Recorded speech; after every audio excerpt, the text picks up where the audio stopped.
Breaking news రాష్ట్ర వ్యాప్తంగా sub register కార్యాలయాలలో జరుగుతున్న ఏసీబీ తనిఖీలు ముగిశాయి.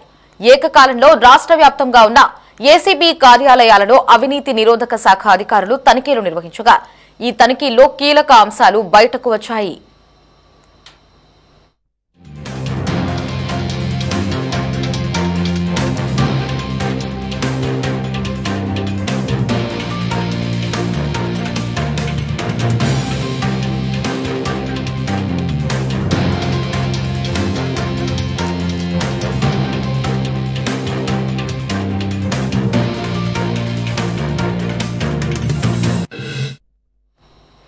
సబ్ రిజిస్టర్ కార్యాలయాల్లో భారీగా అవినీతి జరుగుతున్నట్లు ఏసీబీ తనిఖీల్లో వెల్లడైంది. ముఖ్యంగా ప్రైవేటు వ్యక్తులతో సబ్ రిజిస్టర్లు అక్రమాలకు పాల్పడుతున్నట్లు ఏసీబీ అధికారులు గుర్తించారు. సబ్ రిజిస్టర్ కార్యాలయాలలో అక్రమాలకు సంబంధించిన పూర్తి నివేదికను ప్రభుత్వానికి ఇస్తామని ఏసీబీ అధికారులు తెలిపారు.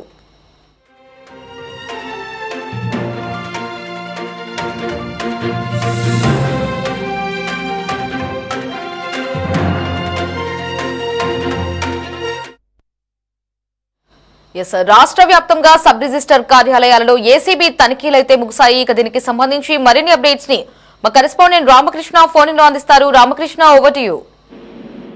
Thank you Lahari. రాష్ట్ర వ్యాప్తంగా కూడా సబ్ రిజిస్టార్ కార్యాలయాల్లో జరుగుతున్నటువంటి ఏసీబీ తనిఖీలు ముగిశాయి.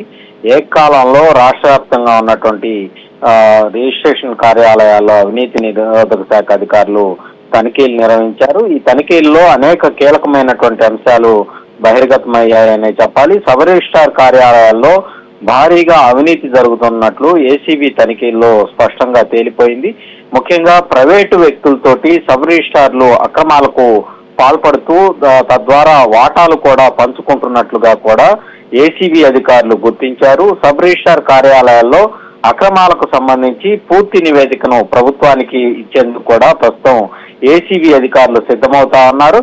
సబ్ రిజిస్టార్ కార్యాలయాల్లో అక్రమాలు జరుగుతూ ఉంటే మరోవైపు జిల్లా రిజిస్టార్లు ఏమాత్రం కూడా పట్టించుకోకుండా వ్యవహరిస్తున్నటువంటి వైనం కూడా ఈ తనిఖీల్లో బహిర్గతమైంది. అసలు రిజిస్టార్లు ఎందుకు పట్టించుకోవటం లేదన్నటువంటి అంశం కూడా ఏసీబీ అధికారులు దీని మీద కూడా దర్యాప్తు చేస్తా ఉన్నారు. అలాగే డబుల్ రిజిస్ట్రేషన్లు, ఎనీవేర్ రిజిస్ట్రేషన్లు చేసినట్లు, అలాగే స్టాంప్ డ్యూటీ ఎక్కొట్టినా కూడా కనీసం రిజిస్టార్లు పట్టించుకోకుండా వ్యవహరించినట్లుగా కూడా ఈ తనిఖీల్లో ఏసీబీ అధికారులు గుర్తించడం జరిగింది.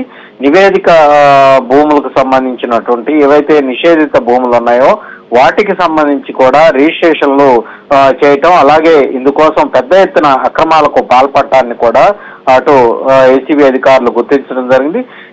ఈ అక్రమ రిజిస్ట్రేషన్లకు సంబంధించి ప్రైవేటు వ్యక్తుల నుంచి భారీగా వసూళ్లు చేసినట్లుగా కూడా గుర్తించారు. ఇక కమర్షియల్ అలాగే రెసిడెన్షియల్ భూములకు సంబంధించి వ్యవసాయ భూములుగా రిజిస్ట్రేషన్ చేస్తున్నట్లుగా కూడా అధికారులు గుర్తించడం జరిగింది.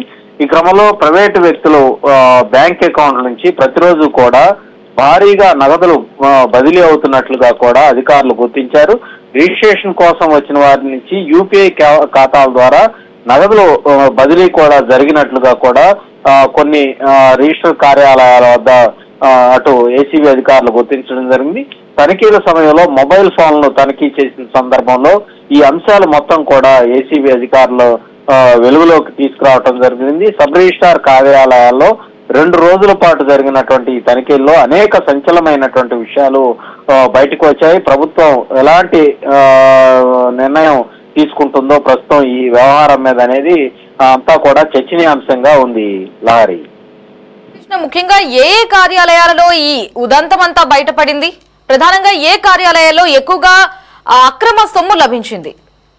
అంటే ప్రస్తుతం అమరావతితో పాటు అటు విశాఖపట్నం ఈ ప్రాంతాల్లో ఉన్నటువంటి సబ్ రిజిస్టార్ కార్యాలయాల్లో పెద్ద మొత్తంలో అవినీతి అక్రమాలు జరుగుతున్నాయని ఏసీబీ అధికారులు అయితే గుర్తించారు. మేజర్ గా ఎక్కడైతే ఈ రియల్ ఎస్టేట్ భూమి ఎక్కువగా ఉందో ఆ ప్రాంతాల్లో ఇలాంటి ఈ తరహా కార్యకలాపాలు జరుగుతా ఉన్నాయి. ఇక మిగిలి ఉన్నటువంటి రాష్ట్ర వ్యాప్తంగా ఉన్నటువంటి అన్ని రిజిస్ట్రేషన్ కార్యాలయాల్లో ఈ తంతు అయితే యథావిధిగా కొనసాగుతోంది.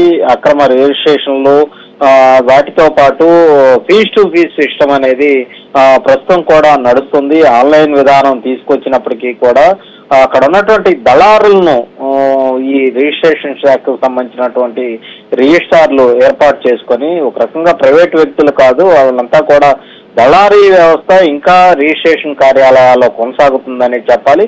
ప్రభుత్వం కూడా ఈ వ్యవహారాన్ని సీరియస్ గా తీసుకోవాలి. ఏసీబీ అధికారుల ఈ తనిఖీల సందర్భంగా కూడా అనేక అంశాలు బహిర్గతమయ్యాయి. నేరుగా యూపీఐ పేమెంట్ల ద్వారా ఈ అవినీతి సొమ్ము చేరుతున్నట్లుగా కూడా గుర్తించడం జరిగింది. కాబట్టి భవిష్యత్తులో ప్రభుత్వం ఎలాంటి నిర్ణయం తీసుకోబోతోంది? రిజిస్ట్రేషన్ శాఖలో ఇప్పటికే చాలా మంది కూడా గ్రామ స్థాయి నుంచి పట్టణ స్థాయి వరకు కూడా ప్రజానికం అంతా కూడా అనేక ఇబ్బందులు పడతా ఉన్నారు. రోజువారీ రిజిస్ట్రేషన్లకు వెళ్లిన సందర్భంలో రిజిస్ట్రార్లు డబ్బు కోసం కొర్రీలు వేయటం, ఇక చేసేది లేక వీళ్ళు ప్రైవేటు వ్యక్తులను ఆశ్రయించటం, ప్రైవేట్ వ్యక్తుల ద్వారా ఈ ముడుపుల సొమ్ము ముట్ట చెప్పిన వాళ్ళకి రిజిస్ట్రేషన్ అనేవి చేయటం, ఇవన్నీ కూడా యథేచ్ఛగా కొనసాగుతా ఉన్నాయి. ఈ అక్రమాలన్నీ కూడా ఏసీబీ ప్రస్తుతం అధికారులు గుర్తించారు. మరి పూర్తి స్థాయి నివేదికను రాష్ట్ర ప్రభుత్వానికి అందించబోతా ఉన్నారు. రాష్ట్ర ప్రభుత్వం దీని మీద ఎలాంటి చర్యలు తీసుకోబోతా ఉంది? ప్రతిసారి కూడా, ఎందుకంటే గతంలో కూడా ఏసీబీ అనేక సందర్భాల్లో ఇలాంటి దాడులు అయితే కొనసాగించింది, అయినప్పటికీ కూడా ఎక్కడా కూడా మార్పు రానటువంటి పరిస్థితి అయితే కనిపిస్తా ఉంది. మరి కూటమి ప్రభుత్వం దీని మీద ఎలాంటి చర్యలు తీసుకోబోతుంది అనేది ప్రజలందరూ కూడా ఎదురు చూస్తా ఉన్నారు. Lahari. Right Ramakrishna, thanks for the updates.